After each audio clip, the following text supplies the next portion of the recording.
이 금강경은 600반야부 중에서 별권이거든요. 별권이기 때문에 다음 시간에 이제 이 역사적인 자료나 뭐 이런 것은 제가 이제 이 학장 선생님께 메일로 미리 그 자료집을 보내고 저는 알맹이만 가지고 지금 여기에 듣고 있는 이것이 무엇인가 하는 거기에서 초점을 맞춰서 제가 할 거고요. 그래서 여기 지금 있는 나는 누구인가? Who am I? 여기에서 금강경을 읽을 거예요. 네. 그럼 이 금강경을 들으시고 스스로 거기에서는 마치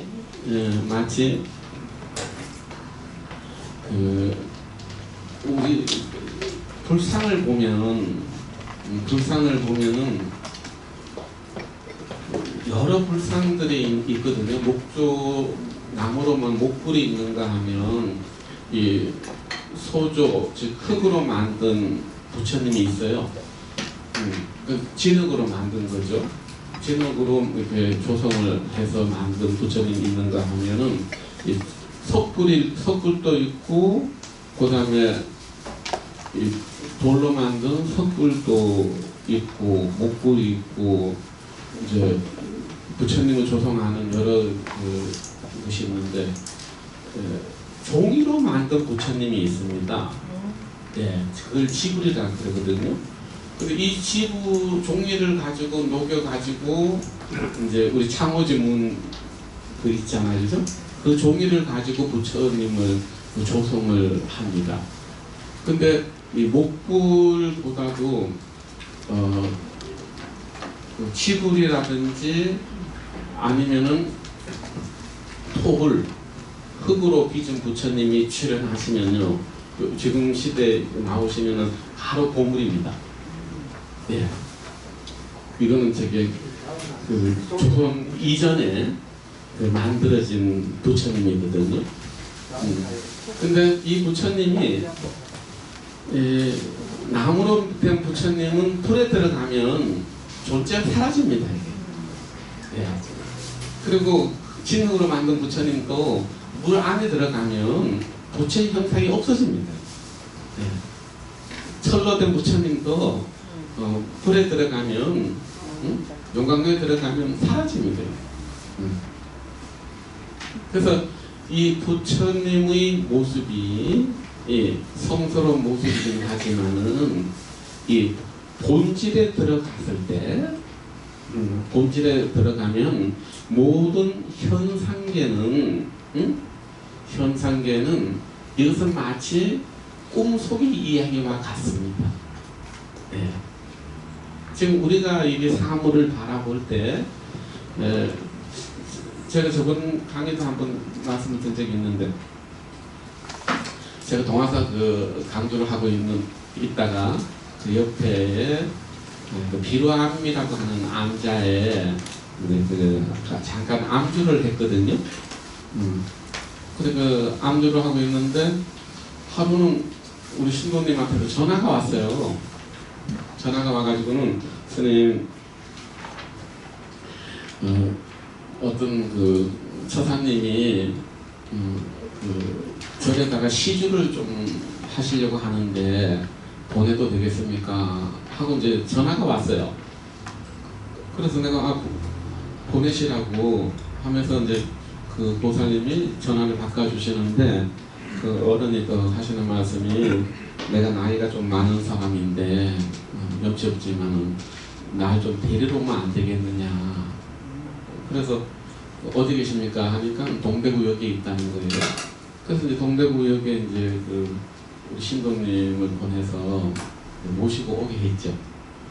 그래서 또 모시고 왔는데 딱 보니까 옷도 아주 명품으로 입으시고, 지갑도 구찌 지갑에다가, 딱 보니까 제가 외국 생활을 많이 했기 때문에 명품 다 알아보거든요. 그 보살님 이제 고버리 코드 했는 샤넬 파이프 뿌리는데 아니다. 보니까 탁 명품이 있는데 또 이제 이 어른이 하시는 말씀이 당신이 그 세종시 쪽에 살았는데 거기가 이제 그 국가의 수용이 돼가지고 자기가 농장이 다 거기에 이제 편입이 돼가지고 보상을 75억을 받았답니다. 그래가지고 그 아들한테 20억을 띄주고 이제 돈이 있고 하니까 막 여기저기에서 기증을 하라고 쫓아오고 막 그래서 이 대구에 이사를 왔는데 가만히 생각해 보니까 어릴 때 절에 가서 춥할 때 그 국소도 먹고 떡 얻어 먹던 기억도 나고 또 내가 살면 얼마나 아깝겠나 싶어가지고 자기는 큰 절 말고 돈 있는 절 말고 돈 없고 좀 가난한 절에 시주를 좀 하고 싶다. 그러면서 하시는 말씀이 내가 큰 돈은 못하고 한 5억 정도만 시주를 하시겠다. 근데 그때 제가 몸이 아팠거든요. 아파서 누워있다가 전화를 받았는데 5억을 시주한다는 말을 듣고는 갑자기 아프던 몸이 안 아파요.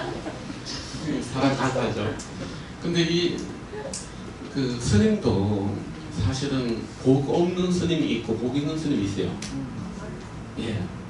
난 우리 학장 선생님 참 부러워요. 이렇게 많은 불자들과 더불어서 공부하시고 수행하시는, 근데 저는 그런 부분은 없는 것 같아요. 그래서 가만 생각해보니까 나도 전생에 절 기둥이라도 하나 세웠는가 보다. 예. 절대 스님이라고 해가지고 전부 다 복 있는 것은 아닌 것 같아요. 근데 그래서 공양 시간 돼가지고 스님 그분 보고 또 밑에 가서 공양 좀 하고 올라오시라고. 그러고 나서 방에 누워서 가만 생각해보니까 이 5억을 받으면은 동화사 바로 붙어 있기 때문에 동화사한테 보고를 해야 되나, 아니면 이 돈을 가지고 인도는 제가 인도에서 2년 동안 수행할 때 $100 하루 한 달 100달에 나면 살거든요. 그리고 만약에 5억만 가지면 인도 가면요 왕입니다. 예. 그래서 이 5억을 가지고 인도로 날아가. 그리고 아니면 차를 랜더로버로 바꿔 또 도반들한테 한 500만 원씩 싸. 별별 생각이 다 나는 거죠. 그런데 공연 더 하시고 와서 하시는 말씀이 스님, 내가 밑에 반복해서 들어보니까 스님이 그렇게 훌륭하고 공부도 많이 한 스님이라 그러는데 스님 절 지을 생각은 없어 묻더라고요. 그럼 하시는 말씀이 절을 주겠다 그러면 내가 5억을 더해서 10억을 내일 갖다 주마 이러시는 거예요. 5억도 과한데 10억이 온다고 하니까 몸이 어떻겠습니까? 그날 밤에 잠이 안 와요. 예. 그래가지고 이 생각, 저 생각 해가지고 아침을 맞고 다음날 11시까지 오신다 했으니까 이제 맞이를 올리고 있는데 이분이 오신다는 분이 안 와.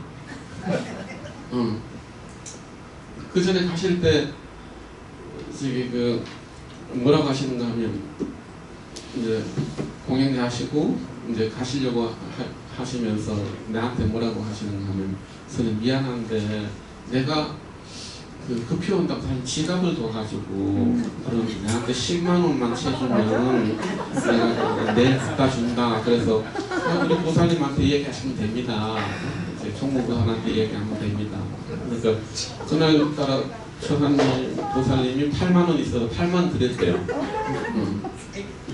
그래서 이제 잘했다 하고 이제 내일 조심 공연 전까지 10억 갖고 부인랑 같이 오신다 그래가지고 밤을 지샜는데 아니 점심시간 돼도 안 오시고, 그래서 전화를 해도 전화도 안 되고, 그래가지고 그 추공문 적으신들 가지고 총무보살 찾아가 보니까 그런 데가 없어요. 내가 뭐 당한 거죠? 예. 근데 그분이 줄 돈도 없는데 그 돈을 받겠다고 기다리는 사람은 어떤 사람일까요? 순진한 분이에요. 아니요. 크레이지. 미친놈이죠. 이게 망상가거든요. 망상이거든요. 그때 내가 그 불교신문 노설위원이라서 제가 불교신문에 그 내용을 썼어요. 응? 근데 해인사 강주를 하고 있는데 안동경찰서라고 하면서 전화가 왔는데 스님 이러한 사람한테 이런 일 당한 적 있습니까? 그러길래 있다고 하니까 이 사람 잡았는데 어떡할까요? 이제 그러는 거예요. 그래서 아닙니다. 그건 그냥 풀어주시라고. 근데 그분이 나한테 뭐를 가르쳐 줬는가 하면 이 세상이 없는 것인데 이건 이제 없는 것을 바라는 것을 이거는 환이라 그러거든요. 지금 여러분들도 전부 다 이 몸뚱이가 저도 마찬가지지만은 이게 전부 다 환신이거든요. 환신. 헛개비 몸뚱이입니다. 환신. 환신이에요. 환신. 헛개비.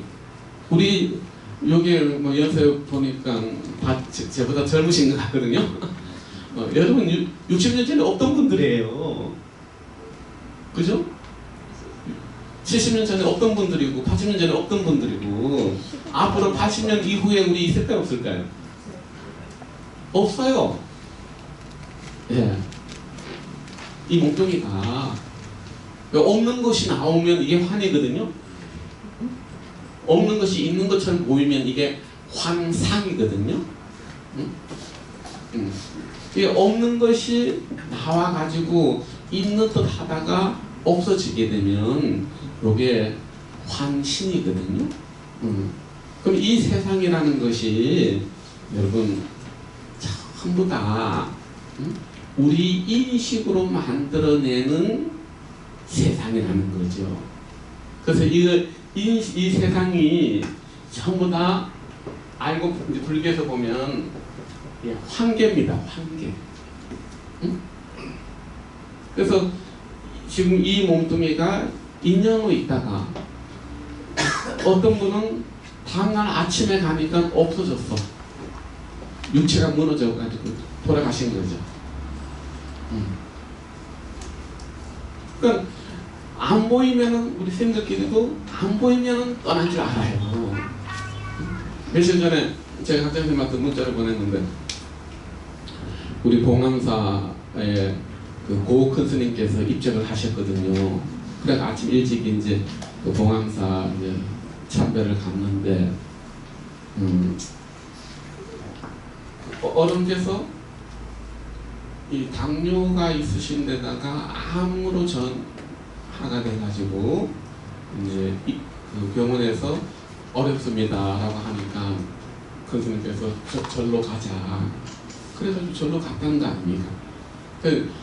절에 도착을 해가지고 스님 절에 다 도착했습니다. 그러니까 그래 하면서 이제 일어나셔가지고는 이제 독단을 다 참배하시고 그 동결 당장실에 이제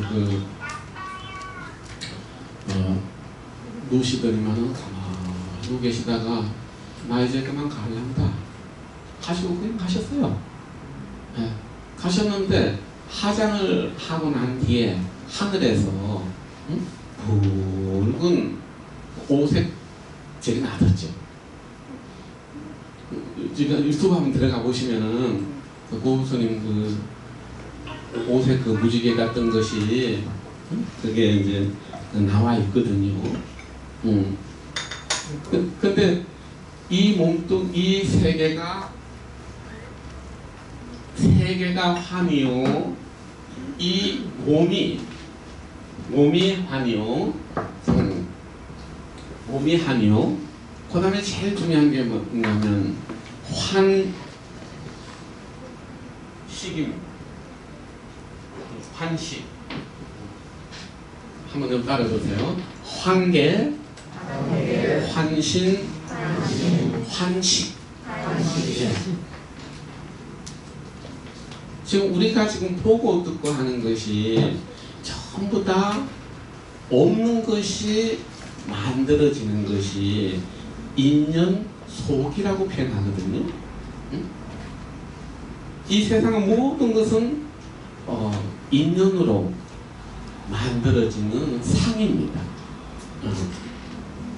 그 금강경에서 주어가 되는 그 핵심 영어가 바로 뭔가 하면 사상이거든요. 아상이상 중생상. 예. 그래서 이 상인데 이게 전부 다 인연상이라는 거죠.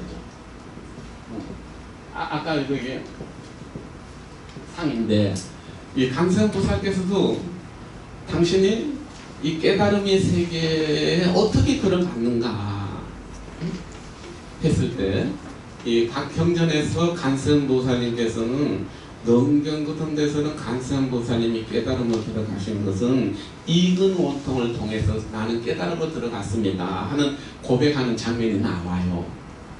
능경 같은 경우는 전부 다 어떻게 깨달음을 들어갔는가 하는 방법론적인 얘기를 아주 상세하게 그 본질과 방법을 설명을 해놨거든요. 근데 이 간세음보살님이 반야신경에서는 뭐라고 이야기를 하시는가 하면 그대가 존재의 오온의 실체를 관통해라. 오온의 실체를 보는 거. 조견오온 했을 때 조견오온 개공 도일체 보거든요. 응? 오온을 봤을 때 이 오온이 존재거든요. 이 오온이 존재가 실체가 없다라는 사실을 보고 나면 이 오온의 인연아로부터 생기는 모든 고통이 사라지리라. 이게 반야신경에서 간세음보살께서 깨달음으로 들어가신 말씀이에요. 근데 당신은 그 사리푸트라에게 오온을 관하라 라고 가르치셨는데 사실은 간세음보살님께서는 부처님의 가르침을 의지해서 어떻게 깨달음을 얻었는가 하면 사리푸트라야 나는 부처님의 가르침에 의지해서 해강 분별사량이 끊어진 해강산매에서 반야를 성취했다 고백을 하는 거예요. 네. 우리한테는 오온의 인연아를 관찰해봐라. 이 오온의 인연아가 사는 세계가 한계요, 환심이요, 환식인데 이 오온을 관통해보면 모든 고통에서 해탈할 수 있다. 이렇게 말씀을 가르쳐 주셨고요. 우리한테는 당신은 기실을 어떻게 깨달음에 들었는가 하면 저렇게 깨달음을 드시는 거죠. 분별사랑이 끊어진 지혜의 빛 속에서 나는 반야바라미를 성취하였노라. 그러고 나서 부처님한테 가서 부처님 제가 부처님께서 가르쳐 주신 사량분별이 끊어진 이 지혜 삼매에 들어가서 반야를 수행했더니만은 그 결과 완벽한 이 반야바라미를 성취하였나이다 하고 당신이 깨달은 것을 부처님한테 말씀했을 때 이 부처님께서 간세음이여 그대가 여실히 실답게 반야를 해강산매에 들어서 반야를 수행했고 반야를 닦아서 반야를 성취했구나 하고 인간증을 딱 찍어주시는 거지. 근데 이제 그러고 나서 이 간세음보살님께서 고백하는 거예요. 부처님 제가 이 깨달음을 얻고 나서 반야를 성취하고 나서 이 세상을 보니까 이 세상은 전부 다 인연법뿐이 없다는 거죠. 그대가 인연이고 내가 인연이고 생각도 인연이고 응? 인연이 모였다가 인연이 머물다가 인연이 변하고 인연이 사라지는 거거든요. 응? 응. 이것은 우리가 찾고 있어도 관계없어요. 얘는 얘 인연 따라 가거든요. 잘 먹은 얼굴은 좋은 인연으로 나타나겠지만은 못 먹은 얼굴은 누렇게 되겠죠. 응? 이 모든 사회, 국가, 민족, 이 우주나 이 모든 것이 인연 따라 흘러가거든요. 근데 그대요, 인연이라고 하는 것은 늘 항상 하는 것이 아니다. 인연은 흐르는 강물과 같은 것이다. 늘 변한다. 여러분, 결혼할 때 딱 저거 하시잖아요. 응? 검머리 팥불이 될 때까지 응? 사랑하겠느냐 이 질문 받으셨죠? 예. 근데 우리는 머리카락이 없어가지고 그런 질문이 해당이 안 돼요. 그런데 이 말은 속으시면 안 돼요. 변해요. 왜 이혼합니까? 네. 자기가 만드는 생각은, 세계는 늘 무너집니다. 이것은 건강이 아니에요. 그래서 아무리 많은 지식을 갖고 있는 분도 내면에 들어가 보면 전부 다 어디에서 헤매는가 하면 이 환시, 헛개비 같은 이 인식의 속에서 살거든요. 지금 우리가 지금 알고 있는 것은, 아는 것 바깥에 있는 것은 우리는 전혀 몰라요. 그 모습을 본 적도 없고 들은 적도 없기 때문에. 그래서 간세한 보살님께서 우리에게 이야기하시는 것이 그래요. 존재의 본질을 관하라. 존재가 누굽니까? 오온이거든요. 오온을 잘 관찰해 보면 거기에는 너도 존재라는 것이 사라질 것이다. 존재가 사라지는 그 순간에 그것이 바로 진의 세계다. 진의 세계다. 본질의 세계다. 각의 세계다. 이 인연 안에서 헤매는 존재가 바로 우리 인간 존재거든요. 그래서 인간이 어떻게 그대의 마음이 만들어지고 이 근간경을 잃지 못하게 하고 듣지 못하게 하는 이 세계를 듣지 못하게 하는 이것이 무엇인가?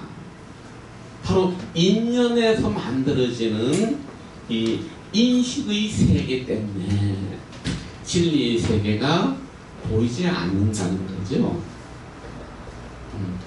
우리가 지금 진리의 세계가 눈앞에 있는데 왜 진리의 세계가 안 보이죠?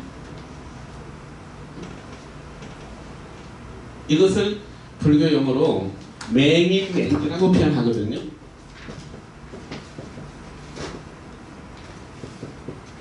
맹지. 눈 감은 사람은 보지를 못한다는 거죠. 맹인맹지. 그러면 나도 눈 감았고 우리 선생님도 눈을 감았습니다. 그죠? 두 사람이 눈을 감았으면 우리는 뭐로 볼까요? 네? 우리 둘이는 뭐를 볼까요? 그러면 우리는 자기 생각대로 봅니다.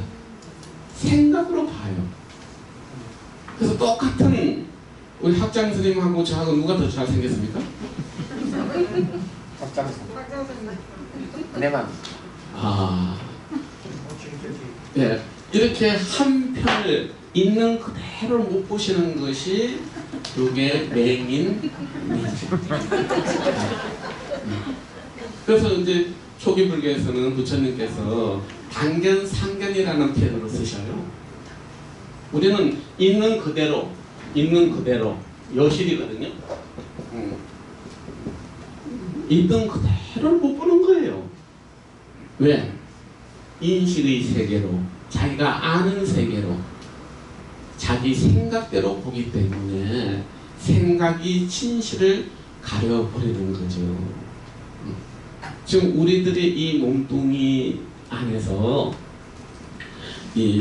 제일 먼저 이 근간경을 이해를 하려고 하면은, 이 언어를 이해하려고 그러면은 이 근간경의 언어가 어떤 입장에서 흘러나오는 언어인지 이것을 이해를 해야 됩니다. 그래서 제가 통도사 같은 데서 한복회 할 때 독서를 가서 이렇게 법문을 하다 보면은 이 환경이 어떤 밑바닥을 가지고 있는, 뿌리를 가지고 이 환경 언어가 설해지는지, 이것을 이해 못하고는 환경 언어를 도저히 이해를 할 수가 없습니다. 그러면 여기에서 우리가 이 반야경, 건강경을 이해를 하려고 그러면은 먼저 이 세 가지를 먼저 이해를 해야 이 건강 언어를 이해할 수가 있습니다. 왜 이런 표현이 나오는지. 그 중에 하나가 먼저 여러분들이 이 모든 사물이 연생 연멸이라고 하는 것을, 이것을 확실히 이해를 해야 됩니다. 연생 연멸. 이 세상은 전부 다 연생 연멸이에요. 존재, 그냥 인연으로 만들어졌다 인연으로 사라지는 거야. 아무도 없어요. 사랑, 인연으로 만들었다가 인연으로 흩어지는 거예요. 죽으면은 사랑이 어디가 있겠습니까? 없어요. 이 존재 아름다움, 인연 따라 사라지는 거예요. 있다는 거, 인연 따라 있는 것이고 인연 따라 사라집니다. 이 몸뚱이 절대 믿으면 안 되거든요. 그리고 이 모든 것이 연생연멸이라고 하는 것을 이것은 현상계라고 합니다. 이 현상계는 나타나 있는 상은, 이것은 바로 뭡니까? 상이잖아요, 그죠? 모양인데 이 모양은 전부 다 인연에 의해서 보이는 거거든요. 근데 우리는 이것이 있다라고 착각, 전도를 일으키죠. 그래서 두 번째는 요 모든 것이 인연인데 인연의 실체가 없다라고 보게 되면 뭐가 보이는가 하면 불생불멸이 보여야 돼요. 불생불멸. 이게 본질의 모습입니다. 이게 본질계예요. 그래서 현상계와 이 본질, 이 두 가지가 묘하다. 현상 안에 본질이 있고 본질 안에 현상이 있네. 본질 안에 현상이 있고 현상 안에 본질이 있네. 그래서 현상이 본질을 여의지 아니하고 본질이 현상을 여의지 않았네. 이게 바로 제법 실상입니다.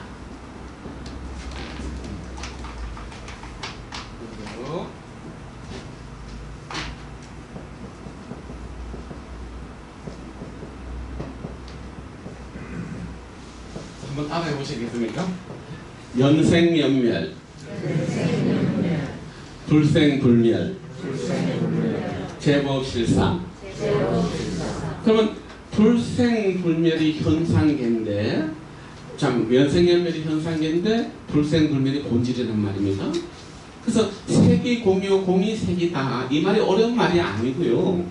현상계 안에 본질이 있고 본질 안에 현상계가 있다. 이 현상과 본질이 함께 있는 제법실상이 이게 바로 공의 모습이라는 거죠.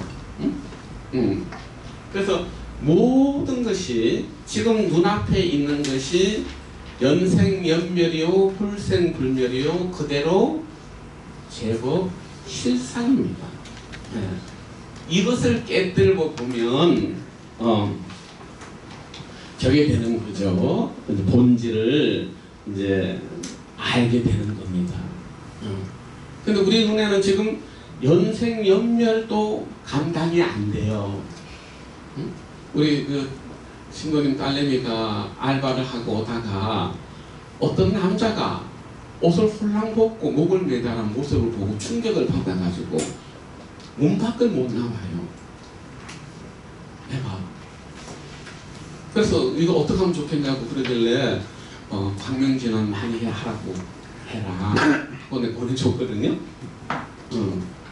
우리가 눈앞에 나타나는 이 죽음의 모습을 감당이 안 돼요.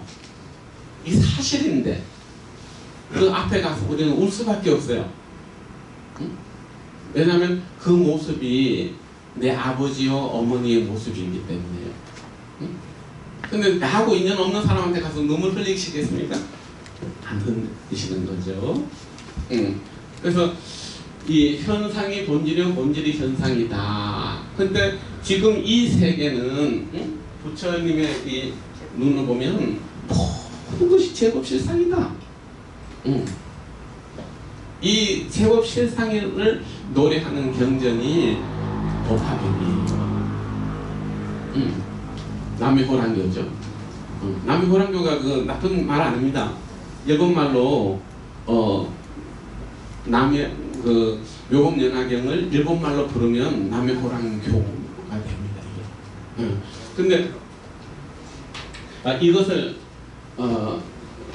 그냥 그대로 이제 한마디로 이제 그 노래하는 것이 태연장지 위엘양이라고 하는 청강지오리라는 편이 있는데 일천강에 뜬 달이다 라는 뜻입니다.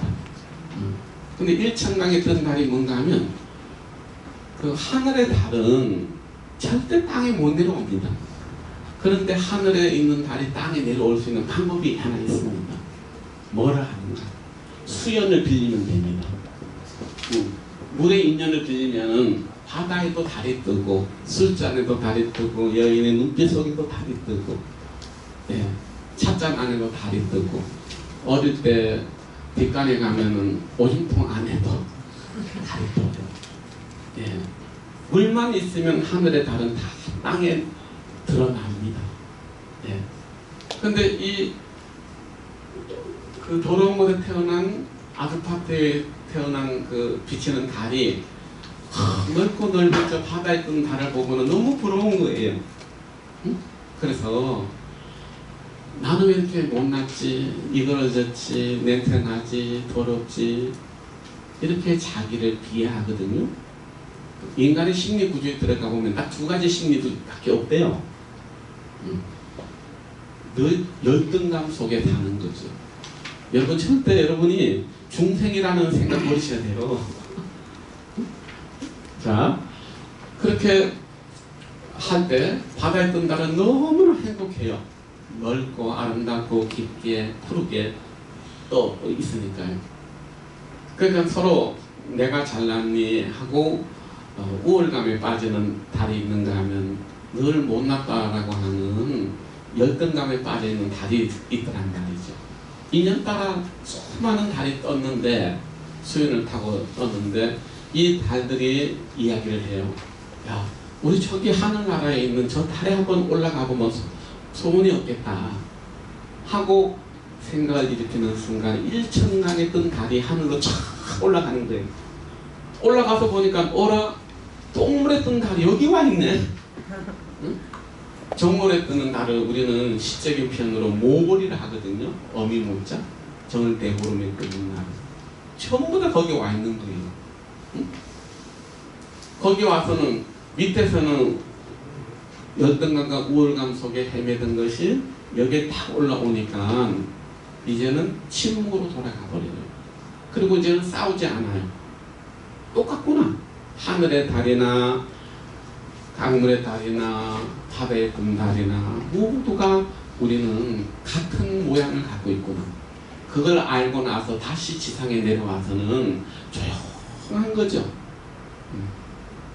어떤 모습으로 나타나도 나는 부처다 하는 것을 알기 때문에 여러분들이 그냥 그대로 중생이 아니라 뭐죠? 밤이나 바람이신 거죠. 그런데 스스로 중생이라고 패배의식을 가지고 못났다고 생각하신다면 이거야말로 중생의 병이죠. 중생이 아닌 거예요. 여러분이 누구죠? 나는 진리다. 이렇게 외치셔야 됩니다. 한번 말해볼까요? 나는 진리다. 나는 생명이다. 그렇습니다. 당신께서 생명이요 진리요 부타요. 그 어디에도 부족함 없는 모양이 다를 뿐이지 본질로 돌아가보면 전부 다 일체 중생이 개유불성이라는 거죠. 제법 실상이라는 거죠. 그래서 일천강에 이게 달이 떴는데 이 강물 위로 이 강물에 1000개의 달이 촥 비치는데 보는 사람마다 그 달이 하나의 강물이지만 보는 사람 눈 따라서 이게 1000개만 되겠습니까? 예. 지금 달은 하나지만은 이 지상에서 달을 보는 사람이 몇 명이 있겠습니까? 지상의 숫자만큼 보는 겁니다. 그죠? 그래서 이때 이 달 위로 그 강물 위에 뜬 달 위로 배 하나 촥 지나가는 거예요. 근데 배가 지나가도 그 달은 깨어지지 않는 거죠. 인연이 우리 삶이 인연이 많은 인연들이 지나가고 스쳐가지만은 이 본질의 바다는 전혀 흔들리지 않고 다치지 않는 거죠. 그래서 이 금강경을 어떻게 소화해야 되느냐? 바로 우리는 제법 실상에서 이 금강경을 읽어야 되고 내가 생명의 온천이다. 우주의 주인이다. 하는 것을 알게 되면 지나가는 멍멍이 한 마리, 떨어지는 꽃 한 송이, 흔들리는 낙엽 하나가 전부 다 뭡니까? 제법 실상을 노래하는 노래가 됩니다. 그런데 이렇게 이 세 가지 눈이 닳지 못한 것을 우리는 상이라고 부르는 거죠. 전부 다 상에 걸려 있는 거죠. 그래서 저기 법주사, 속리사, 법주사 있거든요. 그러면 속리라는 말이 무슨 말인가 하면 세속을 떠나서 법에 머물다. 그래서 삼명과 사명이 하나로 이루어진 것이 속리사, 법주사거든요. 근데 이 속이 대간절 어디냐는 거죠. 속 떠나야 될 속이 어디 있습니까? 떠나야 할 속이 있고 나서 법에 머문다 그러는데 떠나야 할 속이 어디 있을까요? 이때 떠나야 할 속이 없다는 것을 깨달으면 법주에 계시는 겁니다. 박수 안 쳐요?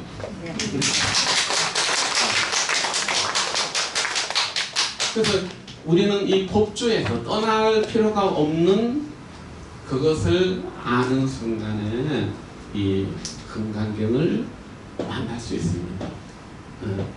그래서 이 진실의 눈을 하나 뜨는 것이 금강경이요, 눈을 감고 있는 것이 사상에 걸려 있는 거죠. 이 금강경을 아무리 훑어봐도 우리 인간 존재와 인간이 누구냐, 존재가 뭐냐, 존재가 왜 고통 속에 빠져 있느냐, 그리고 존재의 본질이 뭐냐, 이것을 노래하는 가르침이거든요. 다음 시간에는 이것이 우리 이 존재를 어떻게 건강경에서 말씀을 하시는가. 자, 마지막으로 한 번만 따라하시죠. 나는 이렇게 들었다. 건강반야바라미를. 내가 들은 건강반야바라미를 믿고 알고 증득하여 전하니라.